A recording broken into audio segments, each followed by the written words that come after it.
Hey, welcome back to my YouTube channel. Today I am going to share with you guys how I was able to rewrite the narrative to my own life when everything seemed to be working against me. But first, let's get into the intro.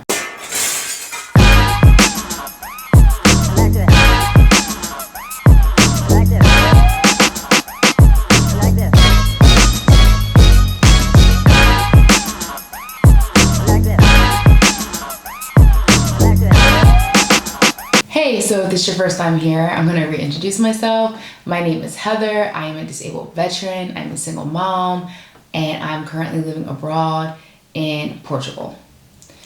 I also am an autoimmune warrior, which means I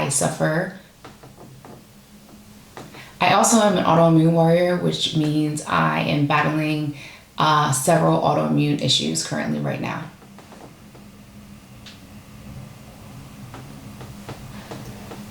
So I wanted to share my story in hopes to inspire other people or just anyone that can relate or going through the struggle, especially veterans. So hopefully you guys make it to the end of this video and you guys have like a better idea of who I am and the things I've gone through to be where I'm at right now. So life in the military. Let's talk about why I joined the military in the first place. And don't worry, this really isn't a military-based video. It's just like the backstory so everyone has like a better understanding of how everything fits together. So I joined the Navy when I was 22. At the time, I was homeless with a child, a 1-year-old. I had just previously left my abusive marriage and I came back home to Jersey and I really did not have a place to stay.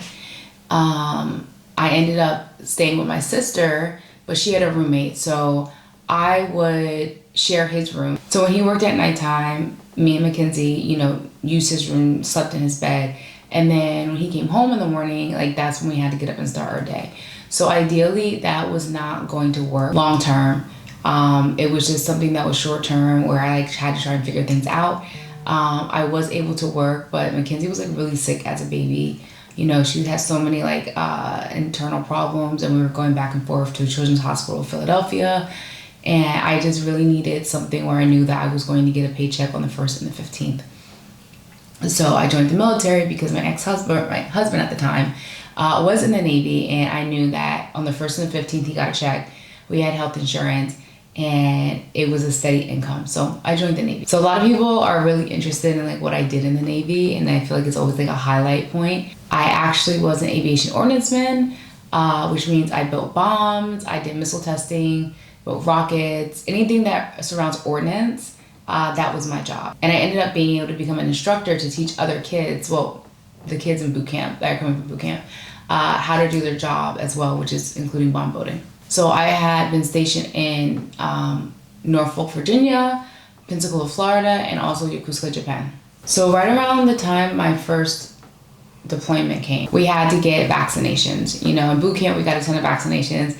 Couldn't even tell you what they all were. There's one called the peanut butter shot, and I swear nobody knows what is in that thing. But when you're traveling around the world or being deployed across the world, you have to prepare your bodies for different things that we don't have here in America.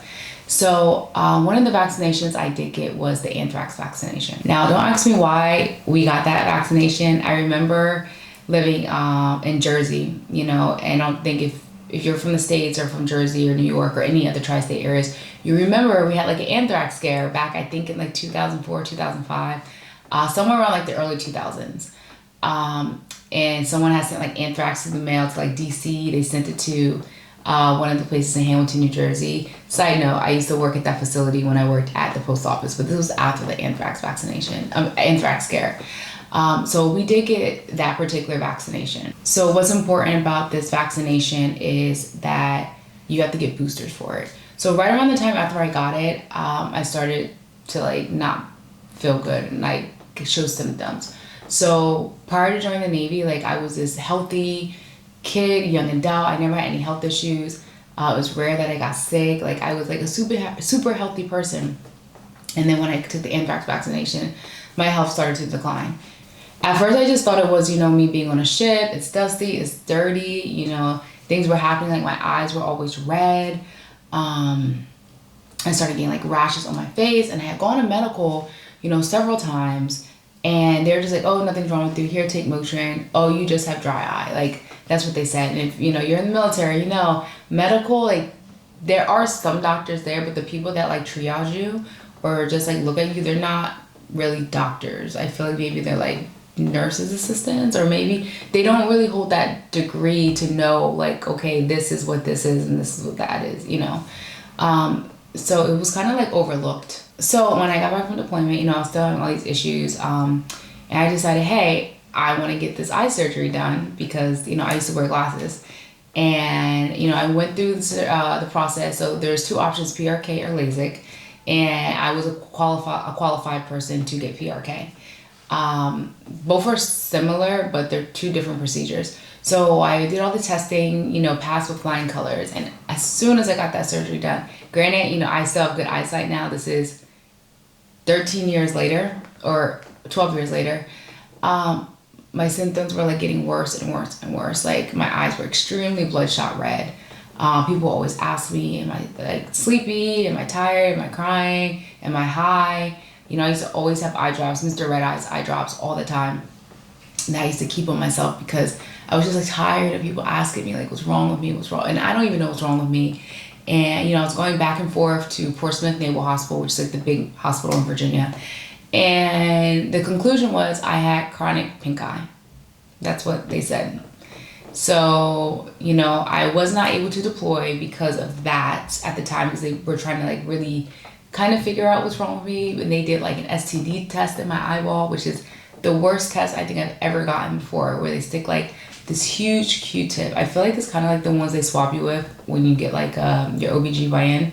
And they, like, swab you under your eyeball. It's the worst feeling ever. So I was able to deploy back to deployable mission. So then I had got sent to Japan. So in Japan, I was still having, red eyes, I was still having the rash that would, like, come across my face. It looked like a huge welt. It looks like I, like, slapped, or what people say, dick slapped in the face. But no one, like, bat an eye, raised an eye, or anything like that. So in Japan, my junior sailors that worked for me could see that I was, like, really struggling.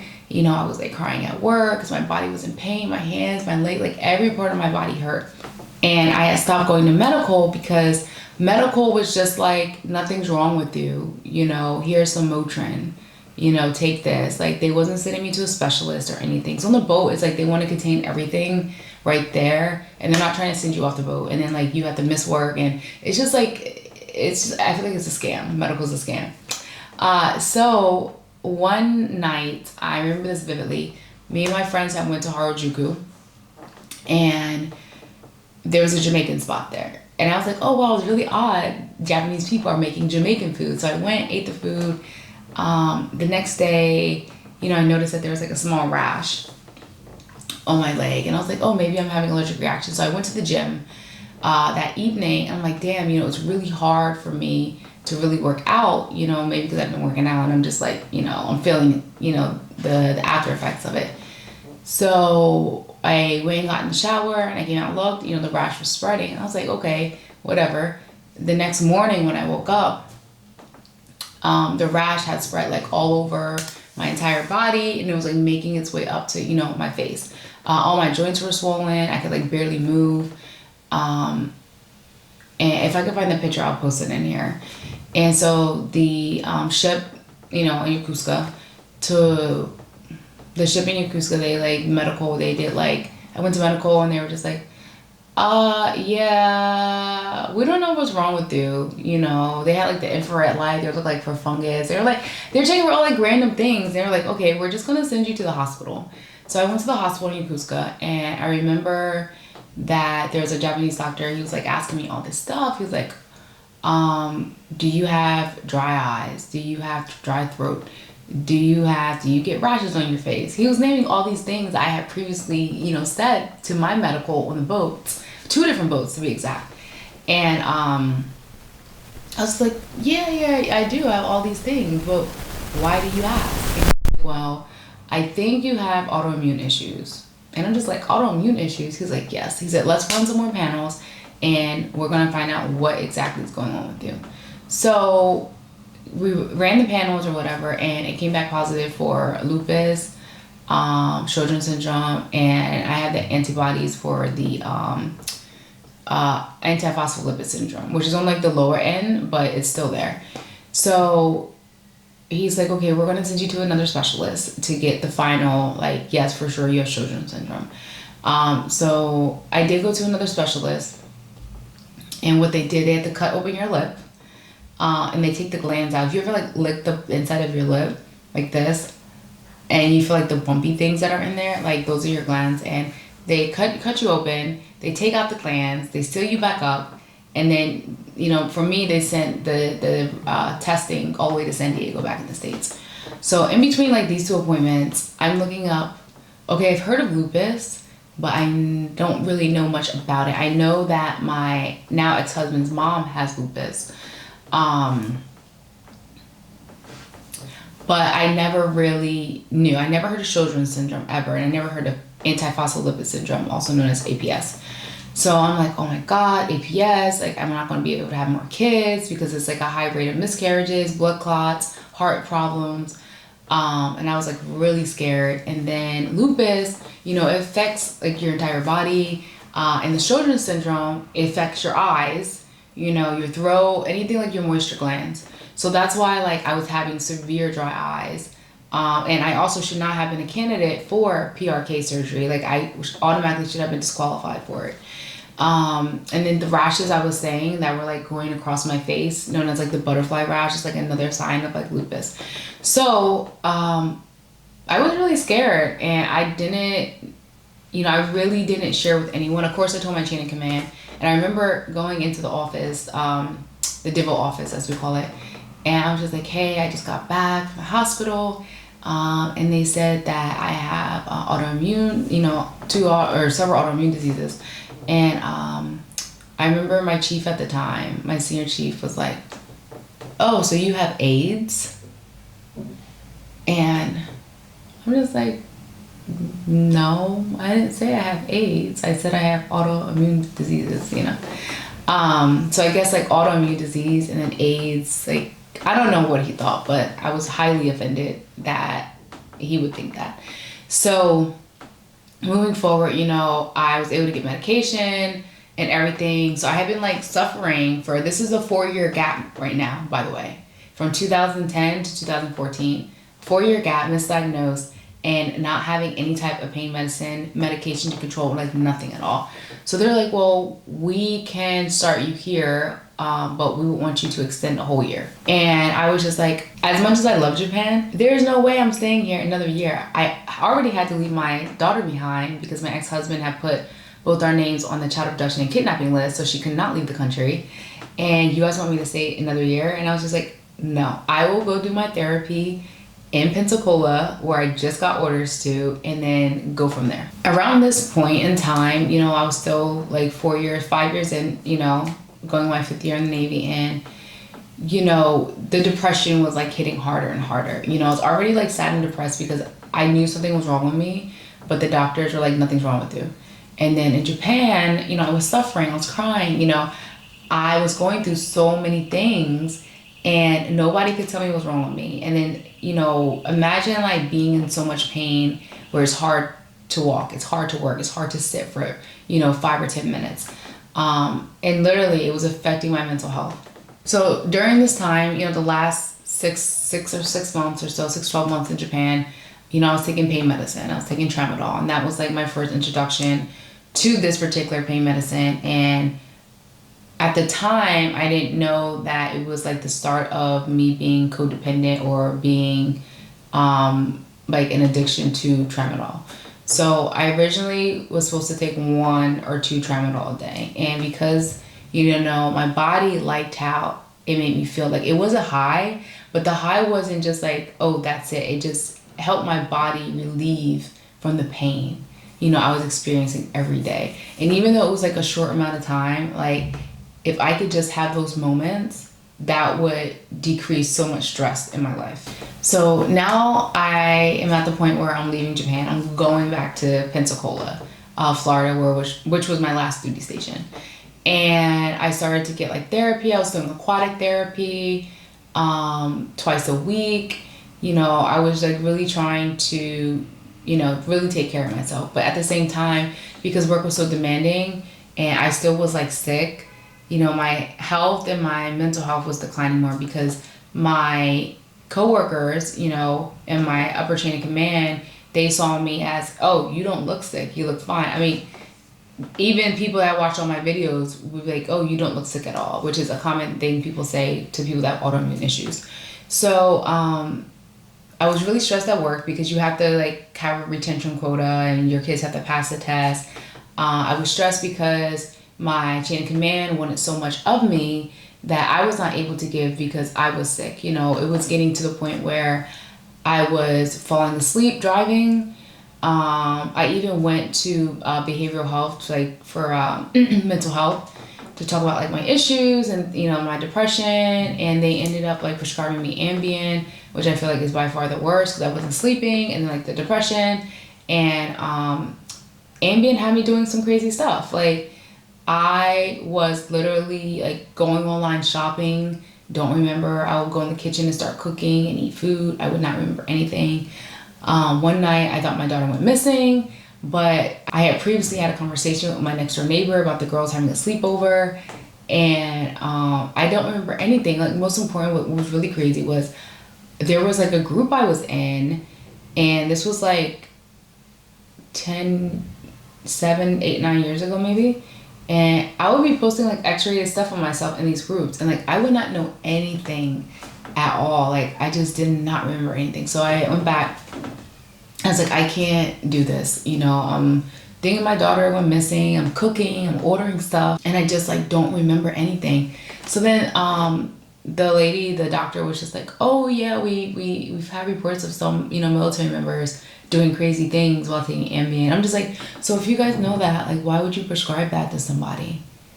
I feel like there's like a list of medications that they want to pump out to you first before they have to come out of pocket. But that's just my own personal opinion. If it's like that, y'all wild. If it's not, my bad. Just my own personal opinion from my own experience. So I was actually, after I got switched off of those meds, I started seeing a civilian doctor. And I was starting to get a little bit better care, more medication, more tramadol, because I love tramadol. And the tramadol was really helping, but I think like I just started taking more and more and more of it. So I was like not taking it in the right dosages because, like I said, like when your body's attacking itself all day, like you can't say, okay guys, time out, let's have a breather, let's regroup. It's just like it's battling, it's constantly like working double time. And the tramadol was really helping me like cope with not having, to feel horrible all day. So in a nutshell, I started out taking like 1 to 2 a day to start taking like 6 a day. And I was just like, you know what? I really don't want to live this life. And I don't want to find myself being like addicted to opioids. So I was just like, is there any other medication I can take? And my doctor's like, no. So I ended up seeing another doctor. And this was the pain management doctor. Now, the pain management doctor made sure you got drug tested. Every week I went in there, every month I had to get drug tested because they wanted to make sure you're not doing drugs, you're not taking anything else before they could prescribe you pain medication. And I honestly did find pain medicine, like after taking like 5 or 6 different ones to find like the right one that really helped the pain. At this point. So between still being exhausted, not being able to perform at work, not being able to do anything, I was put on half days. So half days really did help. But then again, it was really stressful at work because they were just like, oh, Heather's leaving. Now we're stuck with, the bulk of this and we're already short staffed on instructors. So it was just like getting rough. Like I wanted to be able to perform, as the stellar sailor that I was. But at the same time, like my health was declining and I felt like I wasn't really getting all the help I can get, or my body was just like working triple double time. I think with like the depression, the stress, being a single parent, and so navigating everything. And I was in school too. It was just like way too much for me. So at this point, I was already on bed rest. I was already on doing half days. Then I was like, you know what? I cannot function. It hurts to get out of bed. It takes me like 45 minutes to get out of bed. Even when I walk, it's very hard for me to walk sometimes, and my civilian doctor, I was like, hey, can you request that I be put on bed rest? Because this is just too much. So I requested to be put on bed rest, even though the doctor can make a recommendation. It's up to your chain of command to approve it or not. So I was put on bed rest. And at that point, that's when they were just like, okay, we think we're going to put you on a med board. And I didn't know what a med board was. But basically, it's to see if you're still able to fit to stay in the Navy or the military, or they're going to retire you. So I did the med board, and I flew to DC and everything to do this med board. And they were just like, we're going to put you in for TDRL, which is a temporary retirement. So here I am in 2016, 2017, being temporarily retired. So I needed this because I needed to really focus on my health. The Navy, you're just a number, but for me, I have a whole kid to take care of. And like I said, my health was like declining. Like there are days I couldn't even get out of bed. Like I wasn't cooking. I think Mackenzie was like 8 at the time.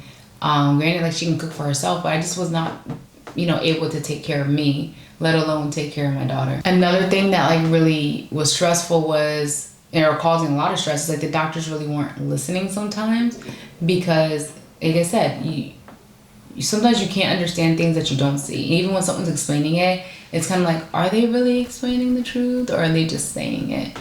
So that was like another one of my struggles. And the doctors were just like, you just have to deal with it. This is your life now, And a part of me was just like, but I don't want to accept this.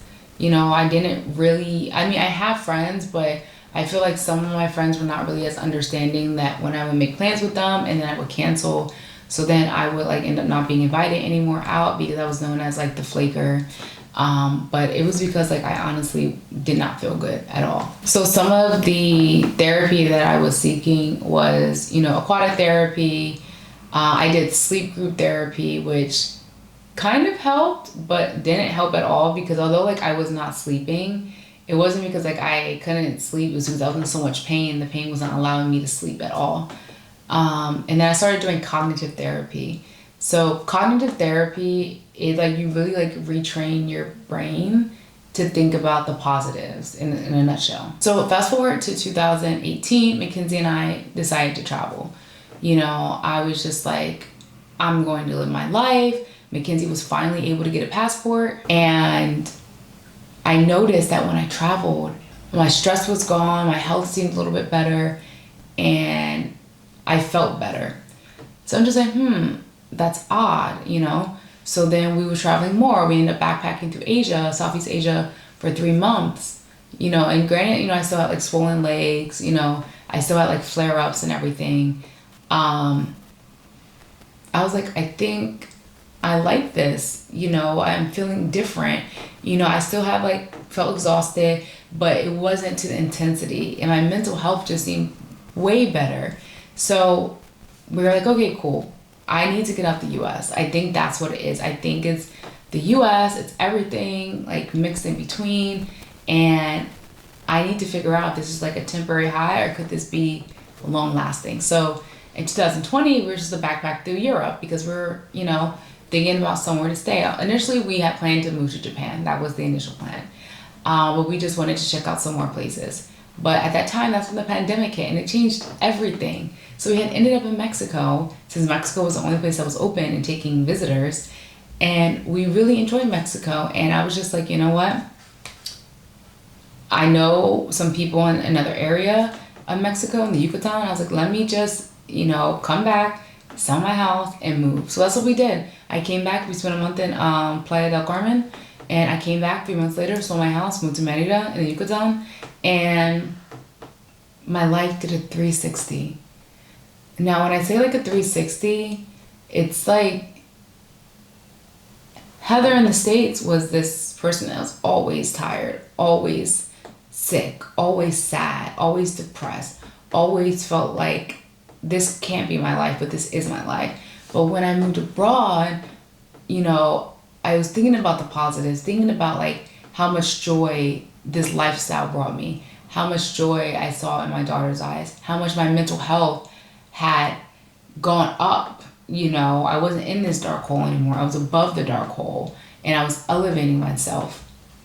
And I really just liked the feeling. Like, I was around different people. I was around different, other single moms at the time from all different walks of life who like uplifted me and boosted me and taught me things, about myself that I didn't even know existed. And I was thinking back on how these doctors were saying that I would always be in bed.